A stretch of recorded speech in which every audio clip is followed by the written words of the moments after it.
Assalamualaikum, saya Chelsea Monica Alfianti dari kelas 11 F3 akan menjelaskan tentang laju reaksi. Dimulai dari konsep dasar, laju reaksi adalah laju berkurangnya konsentrasi reaksi atau laju bertambahnya konsentrasi hasil reaksi tiap satuan waktu. Secara sederhana, laju reaksi diartikan sebagai perubahan konsentrasi reaksi atau reaksi persatuan waktu. Fenomena ini dapat terjadi dalam kehidupan sehari-hari, yaitu secara cepat, sedang, lambat, ataupun sangat lambat.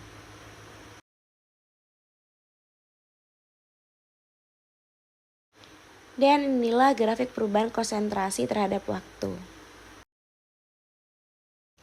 Selanjutnya adalah teori tumbukan. Laju reaksi dalam teori tumbukan memiliki arti sebagai teori yang menyatakan bahwa partikel atau reaktan yang bereaksi harus bertumbukan agar suatu reaksi dapat terjadi. Laju reaksi adalah perubahan konsentrasi reaktan atau produk persatuan waktunya. Setelah ini bakal ada gambar, jadi maksud teori tumbukan itu seperti apa? Yaitu dalam gambar seperti ini, orientasi tumbukan. Selanjutnya yaitu energi aktivasi. Energi aktivasi didefinisikan sebagai jumlah minimum energi ekstra yang diperlukan oleh molekul yang bereaksi untuk diubah menjadi produk. Dapat juga digambarkan sebagai jumlah energi minimum yang diperlukan untuk mengaktifkan atau memberi energi pada molekul atau atom agar dapat mengalami reaksi atau transformasi kimia.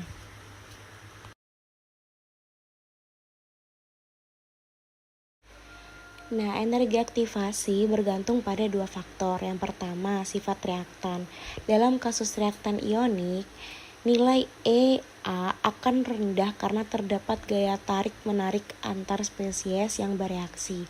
Sedangkan pada reaktan kovalen nilai EA akan tinggi karena diperlukan energi untuk memutuskan ikatan yang lebih tua. Yang kedua, pengaruh katalis.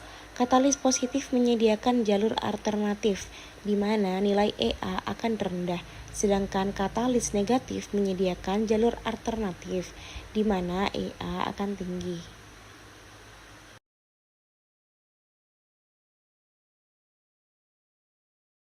Next, persamaan laju reaksi. Hukum laju reaksi adalah suatu persamaan yang mampu menghubungkan antara laju reaksi dengan konstanta laju dan juga konsentrasi reaktan. Salah satu cara yang bisa digunakan untuk mempengaruhi konsentrasi reaktan terhadap laju reaksi adalah dengan menentukan bagaimana laju awal akan bergantung terhadap konsentrasi awal. Pengukuran laju yang dilakukan pada akhirnya akan menghasilkan hukum laju. Keberadaan dari hukum laju tersebut untuk reaksi yang menjelaskan lebih lanjut dalam konstanta laju dan juga konsentrasi reaktan. Ketergantungan laju pada konsentrasi ini akan menghasilkan order reaksi. Ini merupakan rumus persama laju reaksi. Jadi R sama dengan K dalam kurung XA, dalam kurung YB, dalam kurung ZC. Keterangannya K itu ketetapan laju, X, Y, Z konsentrasi reaksi, ABC itu order reaksi. Order reaksi. Order reaksi adalah bilangan pangkat konsentrasi yang diperoleh dari penjumlahan dari order reaksi setiap zat yang bereaksi. Biasanya dalam reaksi kimia, angka order reaksi berupa bilangan bulat positif. Besarnya juga tidak selalu sama dengan koefisien reaktan.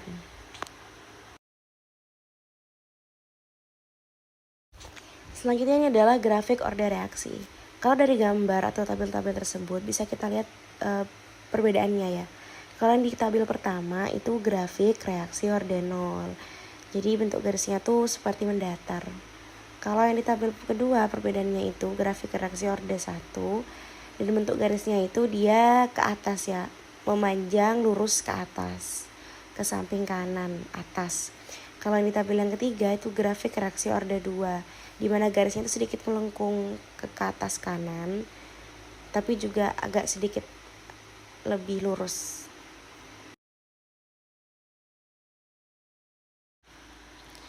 Selanjutnya adalah faktor yang mempengaruhi laju reaksi. Yang pertama itu adalah suhu. Kenaikan suhu akan memperbesar laju reaksi. Yang kedua itu ada konsentrasi. Semakin tinggi konsentrasi suatu larutan, maka besar laju reaksinya itu akan semakin tinggi. Dan yang terakhir itu ada luas permukaan sentuh. Laju reaksi berbanding lurus dengan luas permukaan sentuh.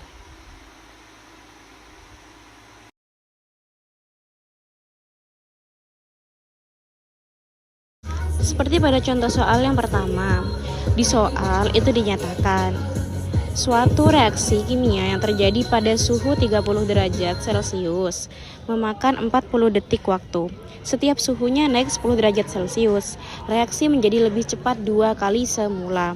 Waktu yang dibutuhkan jika suhu dinaikkan 50 derajat Celcius adalah A 15 detik, B 30 detik, C 20 detik, D 5 detik, dan E 10 detik.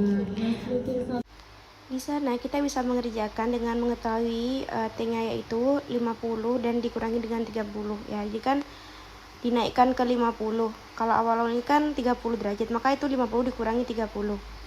Hasil dari pengurangan tersebut yaitu 20 derajat Celcius. Nah, V1 kan 1 ya per T1. V1 1 per 40 kan itu ada 40 detik. Jadi V2-nya itu 2 dalam kurung 20 dibagi 10. 20 dibagi 10 dikali 1 per 40. Jadi 2 akar 2 dikali 1 per 40. V2 sama dengan 1 per 10. T2-nya sama dengan 1 per V2. T2-nya sama dengan 1 dalam kurung 1 per 10. Jadi T2-nya didapat 10 detik. Jadi yang benar jawabannya itu ada di yang E.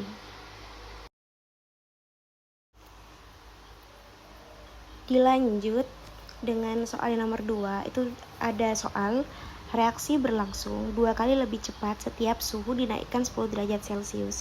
Jika laju reaksi pada suhu 20 derajat Celcius adalah Xm per detik, berapa laju reaksi pada ketika suhu 60 derajat Celcius? A 16x, B 2x, C 4x, D 8x, dan E 32x. Cara untuk menjawabnya yaitu yang pertama, kan kita tahu kalau yang dimaukan 60 derajat dan mula-mula kan 20 derajat. Ya udah, jadi suhunya itu 60 dikurangi sama 20 derajat. Nah, hasil dari pengurangan itu 40 derajat. Nah, V2-nya itu 2 kuadrat dalam kurung 40 per 10 dikali dengan X. V2-nya didapat 2 kuadrat 4 ke 40 bagi 10 4. XX kali X. Jadi V2-nya itu sama dengan 16X. Jawabannya itu ada di A.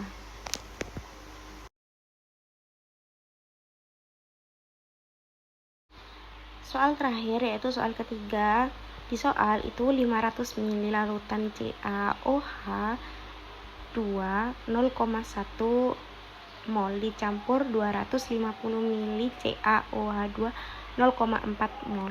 Angka konsentrasinya adalah A 0,2, B 0,02, C 0,002, D2, E3.